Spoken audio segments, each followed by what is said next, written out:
Hello प्यारे बच्चों। आज हम लोग हिंदी व्याकरण के अंतर्गत एक नया टॉपिक पढ़ेंगे। अर्थ के आधार पर शब्दों के भेद। शब्द विचार में हम लोगों ने शब्दों का वर्गीकरण पढ़ा था। स्रोत या उत्पत्ति के आधार पर, रचना या बनावट के आधार पर, प्रयोग के आधार पर, और चौथा प्रकार था अर्थ के आधार पर। तो अर्थ के आधार पर शब्दों के कौन कौन से भेद होते हैं उसको आज हम विस्तार पूर्वक पढ़ेंगे।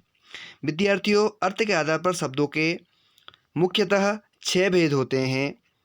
नंबर 1, पर्यायवाची या समानार्थक शब्द, विलोम या विपरीतार्थक शब्द, श्रुतिसम भिन्नार्थक शब्द, एकार्थक प्रतीत होने वाले शब्द, अनेकार्थी शब्द और अनेक शब्दों या वाक्यांशों के लिए एक शब्द। आइए इनको हम विस्तार पूर्वक एक एक करके समझने का प्रयास करते हैं। सबसे पहले समझेंगे पर्यायवाची या समानार्थक शब्द। विद्यार्थियों, जिन शब्दों के अर्थ में समानता हो उन्हें पर्यायवाची शब्द कहते हैं। यद्यपि पर्यायवाची शब्दों के अर्थ में समानता होती है, फिर भी पर्यायवाची शब्द प्रयोग में सर्वथा एक दूसरे का स्थान नहीं ले सकते। कहीं एक शब्द उपयुक्त होता है तो कहीं अन्य। प्रत्येक शब्द का प्रयोग विषय और संदर्भ के अनुसार करना उचित होता है। उदाहरण के लिए यहाँ पर बताया जा रहा है, पितरों का तर्पण जल से किया जाता है, पानी से नहीं। तो हालांकि दोनों एक दूसरे के पर्यायवाची शब्द हैं, अर्थ दोनों का समान है, लेकिन प्रयोग के आधार पर काफ़ी विशिष्टता पर्यायवाची शब्दों में होती है। तो आइए बाकी कुछ पर्यायवाची शब्द यहाँ पर दिए गए हैं, इनको हम लोग समझने का प्रयास करते हैं। इन पर्यायवाची शब्दों को हम यहाँ पर पढ़ेंगे, समझेंगे, समझने का प्रयास करेंगे। अग्नि शब्द है, उसका पर्यायवाची है आग, अनल, पावक, दहन, वहनी। अनुपम अद्वितीय, अनोखा, अपूर्व, अद्भुत, निराला। अमृत शब्द है जिसके पर्यायवाची हैं सुधा, अमीय, पीयूष, सोम, मधु। अश्व है जिसके पर्यायवाची हैं घोड़ा, वाजी, हय, तुरंग, तुरंगम। असुर दैत्य, दानव, राक्षस, निशाचर। आँख लोचन, नयन, नेत्र, चक्षु, दृग, दृष्टि। आंसू नेत्र जल, नयन जल, चक्षु जल, अश्रु। अतिथि अभ्यागत, आगंतुक, मेहमान, पाहुना। अर्थ धन, द्रव्य, मुद्रा, दौलत, वित्त, पैसा। आश्रम, कुटी, विहार, मठ, संघ, अखाड़ा। ये बहुत सारे पर्यायवाची शब्द हैं, आगे भी ये सब दिए गए हैं, तो आप इनको विस्तार पूर्वक पढ़ेंगे और इनको याद करेंगे। आगे है अगला प्रकार है विलोम या विपरीतार्थक शब्द। किसी शब्द का विपरीत या उल्टा अर्थ देने वाले शब्द को विलोम, विपरीतार्थक या विरुद्धार्थी शब्द कहते हैं। कुछ विलोम शब्दों की सूची यहाँ पर दी गई है। तो प्रायः हम लोग देखते हैं कि जो अधिकांश विलोम शब्द हैं वो मूल शब्द के ऊपर प्रत्यय लगा करके या उनसे प्रत्यय हटा करके विलोम शब्दों का निर्माण किया जाता है। अंत, आदि, अंश, हिस्सा, अग्रज, अनुज, अति, अल्प, अशांत, शांत। अब यहाँ पर शांत शब्द है, उसमें अ उपसर्ग लगा के बना दिया अशांत। अशांत का विलोम बनाना है तो हमको अ उपसर्ग हटा देना है। अनुकूल, प्रतिकूल, अनु उपसर्ग हटा के प्रति उपसर्ग लगा दिया। सम्मान, अपमान, सम उपसर्ग हटा के तो उपसर्ग लगा दिया। विराग, अनुराग, अमर, मृत्यु। अमावस्या, पूर्णिमा। अमृत, विष। अल्पायु, दीर्घायु। अर्थ, अनर्थ। उपसर्ग, प्रत्यय। कनिष्ठ, ज्येष्ठ, कपूत, सपूत। पंडित, मूर्ख, परतंत्र, स्वतंत्र। परमार्थ, स्वार्थ। प्राकृतिक, अप्राकृतिक। भद्र, अभद्र। मंगल, अमंगल। अब इन सब में अ उपसर्ग लगा करके इनका पर्यायवाची शब्द बनाया जा रहा है। तो इस प्रकार से पर्यायवाची शब्द बहुत सारे कुछ सूची में यहाँ पर आपके लिए संलग्न कर रहा हूँ, तो आप इसे अच्छे से पढ़ेंगे और याद करेंगे, इसको समझने का प्रयास करेंगे। अगला प्रकार है श्रुति सम भिन्नार्थक शब्द या समोच्चरित शब्द। विद्यार्थियों, कुछ शब्दों के उच्चारण में इतना सूक्ष्म अंतर होता है कि वे सुनने में प्रायः समान शब्द लगते हैं, किंतु उनके अर्थ जो हैं भिन्न भिन्न होते हैं, उनके अर्थों में भिन्नता होती है। ऐसे शब्द श्रुति सम भिन्नार्थक शब्द कहलाते हैं। इनको समरूप भिन्नार्थक या समोच्चरित शब्द भी कहते हैं। तो इनका नाम से ही श्रुति सम, श्रुति अर्थात सुनने में, सम मीन समान, भिन्न अलग, अर्थक अर्थ वाले। ऐसे शब्द जो सुनने में एक समान लगते हैं और अर्थ उनके भिन्न होते हैं। जैसे यहाँ पर दिया गया है अंश, कंधा, अंश, हिस्सा, अंत समाप्त, अंत्य नीच, अन्न अनाज, अन्य दूसरा, अभिराम सुंदर, अविराम लगातार। बिल्कुल सूक्ष्म अंतर इन सभी शब्दों में।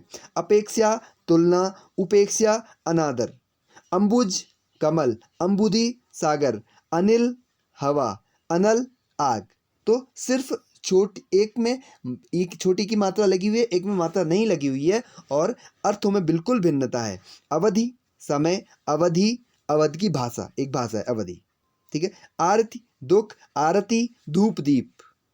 तो इस प्रकार से आसन बैठने की वस्तु, आसन्न निकट, एक आधा न ज्यादा लगा हुआ है, तो लेकिन अर्थों में बिल्कुल जमीन आसमान का अंतर है।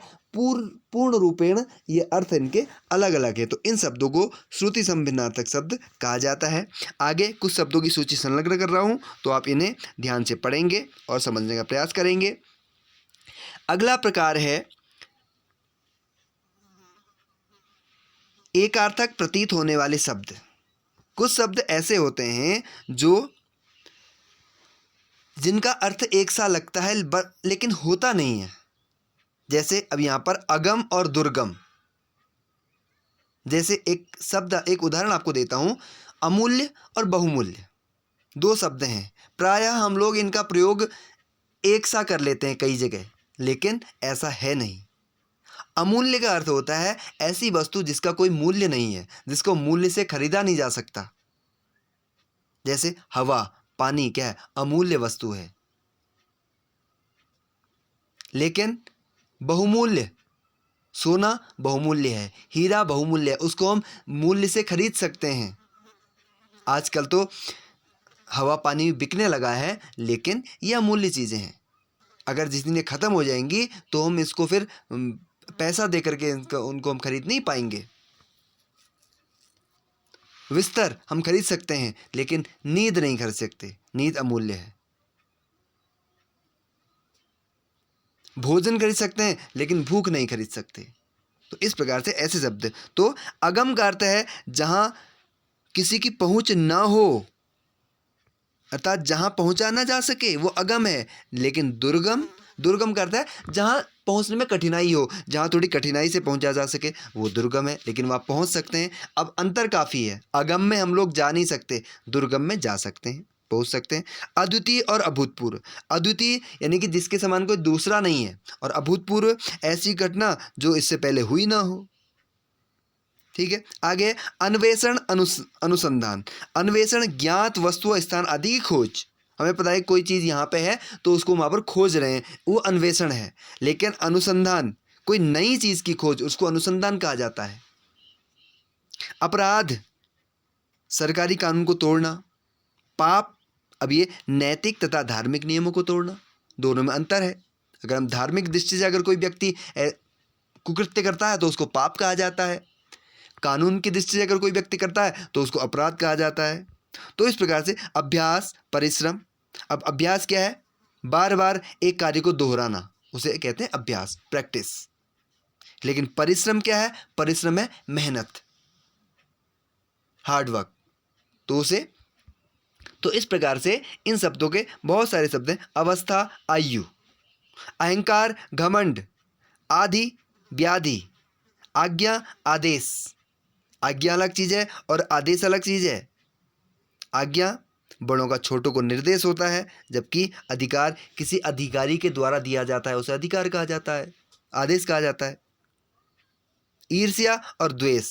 ईर्ष्या दूसरों की तरक्की को सहन न कर सकना। द्वेष होता है कोई शत्रुता का भाव। अब इसमें काफ़ी अंतर है। तो इस प्रकार से कृपा, दया। छोटों के कृपा क्या है? छोटों के प्रति बड़ों की स्नेह दृष्टि, उसको कृपा कहा जाता है। दया, गरीबों की सहायता करने की जो इच्छा होती है उसे दया कहा जाता है। तो इस प्रकार से काफ़ी गहरा और घना। गहरा का अर्थ होता है कि बहुत कोई चीज़ गहरी होती है, ठीक है, जैसे कुआं गहरा होता है, तालाब गहरा होता है। लेकिन घना क्या होता है? बादल, जंगल। तो ये काफ़ी अंतर इनमें है। तो ग्रंथ और पुस्तक। बड़ी और महत्वपूर्ण पुस्तक उसको ग्रंथ कहा जाता है। कोई भी धार्मिक पुस्तकें या कोई बहुत ज़्यादा इम्पोर्टेंट जो होती है, कोई महत्वपूर्ण पुस्तक होती है। लेकिन अब हमारे पास सामान्य, हमारे पास हिंदी की पुस्तक है, इसको हम ग्रंथ नहीं कहेंगे। तो इस प्रकार से ये शब्द ऐसे होते हैं जिनको एकार्थ प्रतीत होने वाला शब्द कहा जाता है। अब उसके बाद अगला प्रकार है अनेकार्थी शब्द, अर्थात ऐसे शब्द जिनके अनेक अर्थ होते हैं। शब्द एक होता है, प्रयोग के अनुसार विभिन्न परिस्थितियों में भिन्न भिन्न अर्थ देने वाले शब्द अनेकार्थी शब्द कहलाते हैं। यहाँ कुछ अनेकार्थी शब्दों के उदाहरण दिए जा रहे हैं। तो प्रयोग के आधार पर, प्रयोग के अनुसार इनको विभिन्न परिस्थिति के अनुसार ये अपने अलग अलग सेंस के अनुसार अपने अलग अलग अर्थ देने वाले शब्द होते हैं। जैसे अंक, अंक का अर्थ गिनती भी होता है, 1 2 3 4 अंक हैं, ठीक है। नाटक का अंक, नाटक का एक भाग होता है जिसको हम अध्याय कहते हैं, पहला अंक, दूसरा अंक, पार्ट 1 पार्ट 2 जिसे हम कहते हैं, ठीक है। अध्याय कोई भी पार्ट का। अंबर, अंबर का अर्थ आकाश भी होता है, अंबर का अर्थ वस्त्र भी होता है, अंबर का अर्थ प्रकाश कपास भी होता है। अंतर, अब अंतर का अर्थ क्या है? अंतर का अर्थ फर्क भी होता है, इनमें काफ़ी अंतर है। अंतर का अर्थ मध्य भी होता है, इसके अंतर में देखिए, यानी कि मध्य में देखिए। अंतर का अर्थ बीच में अवकाश भी होता है, अंतर, ठीक है। और समयांतर, अंतर का अर्थ अपना अंतःकरण भी होता है, हृदय भी होता है। तो इस प्रकार से ये शब्द ऐसे होते हैं जो अलग अलग अर्थ प्रकट करने वाले शब्द होते हैं। इन शब्दों को अनेकार्थी शब्द कहा जाता है।